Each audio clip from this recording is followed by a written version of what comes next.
श्रीमती राधा रानी भगवान श्री कृष्ण की अंतरंगा हलादिनी शक्ति है।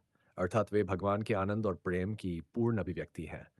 और श्री कृष्ण माधव रूप में सभी जीवों के परम प्रिय, परम आश्रय और परम पुरुषोत्तम भगवान है। इसलिए जहाँ श्री राधा है वहाँ श्री कृष्ण अवश्य है, और जहाँ श्री कृष्ण है वहाँ श्री राधा का प्रेम अवश्य है। वृंदावन की प्रत्येक लीला, प्रत्येक कुंज, प्रत्येक यमुना तट और प्रत्येक मधुर स्मृति श्री श्री राधा माधव के प्रेम से सुवासित है। उनका प्रेम किसी भौतिक आकर्षण पर आधारित नहीं, बल्कि पूर्णतः निस्वार्थ, निर्मल और भगवान को प्रसन्न करने की भावना से परिपूर्ण है। यही प्रेम समस्त भक्ति का सर्वोच्च आदर्श है। जब कोई भक्त श्रद्धा से राधा माधव के नाम का कीर्तन करता है, उनके विग्रह के दर्शन करता है, उनकी सेवा करता है और उनके चरणों में अपने जीवन को समर्पित करने का प्रयास करता है, तब उसका हृदय धीरे धीरे शुद्ध होने लगता है।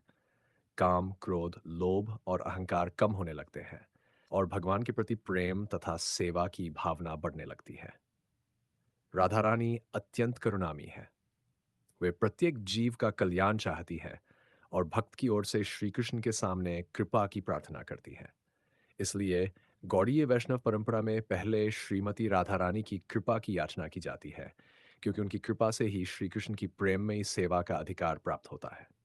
आइए हम प्रतिदिन यही प्रार्थना करें। हे श्री श्री राधा माधव, हमें ऐसा निर्मल हृदय दीजिए कि हमारा जीवन आपकी प्रेममयी सेवा में बीते। हमारे मन में सदैव आपका स्मरण रहे, हमारी वाणी सदैव आपके नाम का कीर्तन करे और हमारा प्रत्येक कर्म आपको प्रसन्न करने का साधन बन जाए।